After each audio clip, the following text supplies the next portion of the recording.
In recent years, so many obscure movies have been remastered and released on Blu-ray.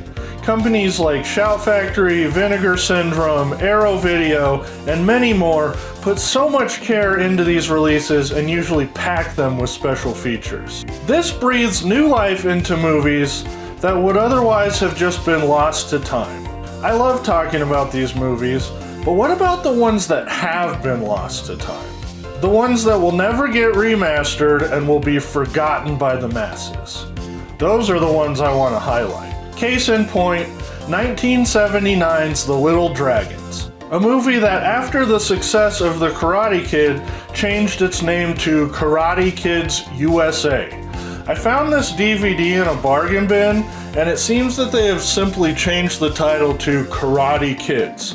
By the way, none of these kids on the cover are in the actual movie. I want a Blu-ray release of this because the transfer quality on the DVD is pretty terrible, and it would be hilarious to see some interviews with the cast and crew. We'll get into the backstory in a little bit, but for now, let's start it. Brothers Zach and Woody, played by real-life brothers, are taking karate classes. Zach, being the older brother, is a little more experienced, while Woody kind of just fumbles around. Okay, get up and get back in line. I operate a karate school for other homeless people. I call it the dojo for hobos.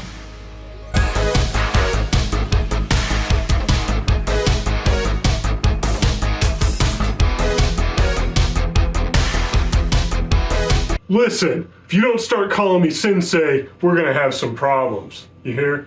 Their grandpa JJ takes them on a camping trip. They're not too impressed with his camper. A much nicer camper passes by. Way to travel, baby, way to travel! And we cut to the family inside of it. This is the Forbinger family, a wealthy couple and their daughter, also going camping. Mr. Forbinger accidentally drives into a tree and the camper gets stuck. Oh my God, what's happened? We just went off the road, that's what's happened. The daughter, Carol, decides to take her dog Rufus on a walk while her parents try to get their mobile home moving again. She runs into a very big man who growls at her.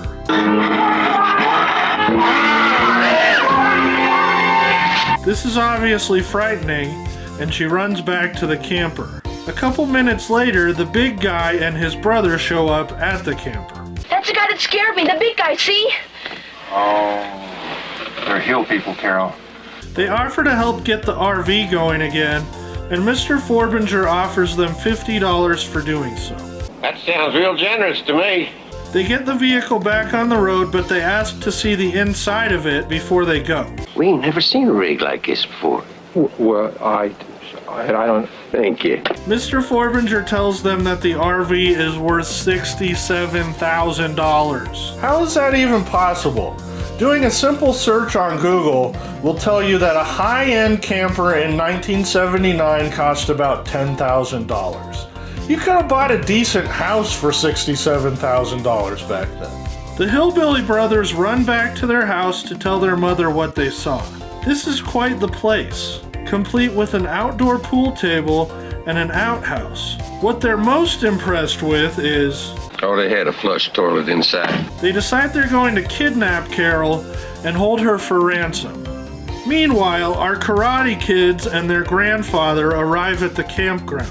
JJ offers them some snacks, but Woody says, I'm sorry, Grandpa, but I just can't eat this natural. So JJ teaches Woody to say souffle in place of curse words. Then Woody and Zach are out in the woods and a biker almost hits them. I'll be seeing you again, cause nobody called me souffle and lived to tell about it. Imagine this guy actually murdered a kid just for calling him a souffle. The Forbingers arrive at the campground and everyone heads to the Hootenanny. Fell into the foamy brine.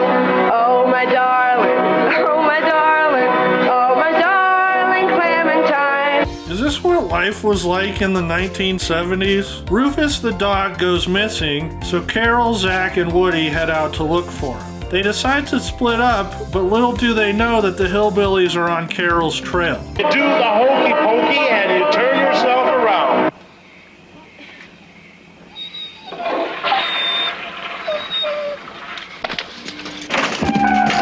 The hillbilly bros do indeed kidnap Carol and leave her in a cave.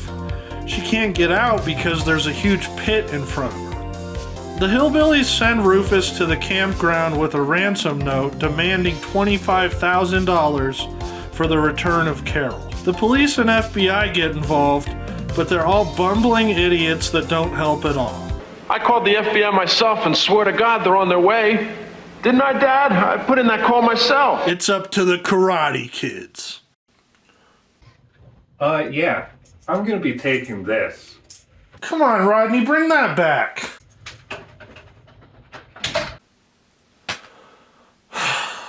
Zach and Woody find Carol but can't get across the pit. Zach goes to get help and Woody stays behind to keep Carol company.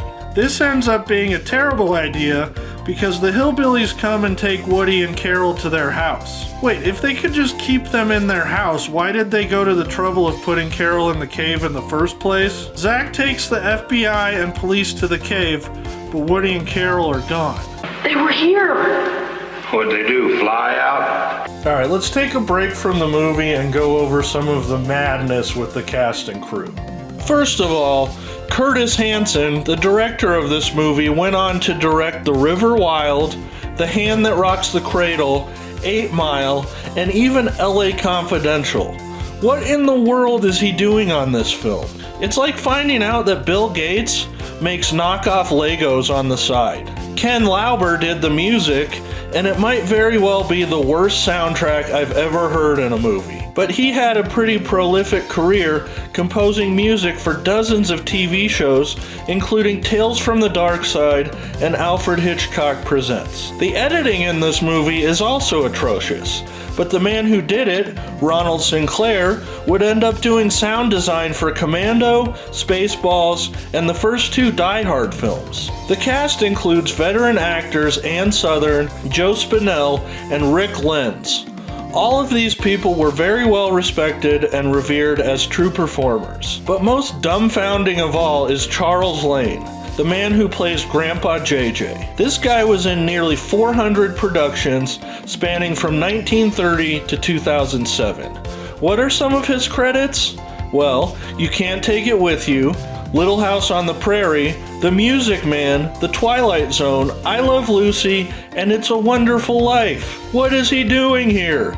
I feel like everyone involved just needed a quick buck and didn't put much effort into this. Okay, back to the movie.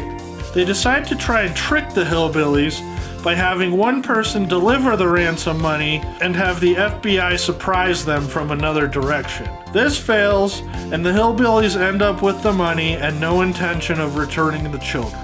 In fact, they decide they're just going to kill the kids. Now all we do is take them back up to the cave and splash. They won't never even find them. Zach follows the hillbillies to their house and comes up with a plan. He steals his grandpa's RV, but runs into a biker gang blocking the road, led by the very same biker that his brother called a souffle.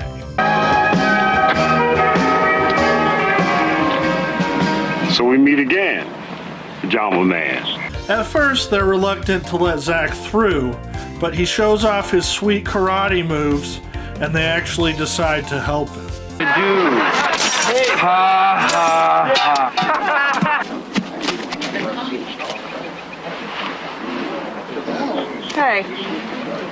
I think he's kind of cute. He's not only cute, he's good. But what is his plan? To pick up the rest of the karate students and put together some sort of makeshift child martial arts militia. The bikers drop the kids off and they head up the hill to take on their redneck foes. They rescue Carol and Woody, and what ensues is a very silly fight.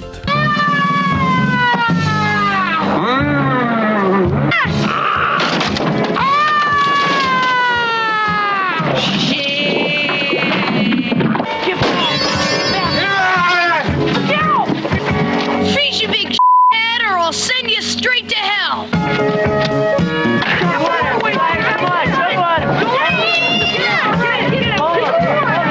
The mother is about to kill all the kids with a shotgun, but the roof falls on her. And the hill people are brought to justice. The movie ends with the kids getting new karate belts, and Carol is now a member of the class. JJ does some karate moves, indicating that he also trained in the martial arts. He knew karate the whole time? Well, that could have helped out earlier. Well, that was bizarre. But I think we should put a petition together to get this released on Blu-ray, because I would love to learn more about what happened behind the scenes. Oh, hang on. Hello? Hello, Ian. What do you want, Rodney? For the safe return of your Power Ranger toy, please bring $36,000 to the warehouse by the train station. $36,000. You do realize I can just buy one on eBay for a fraction of that price, right? Idiot. Hello? Hello? Dang it!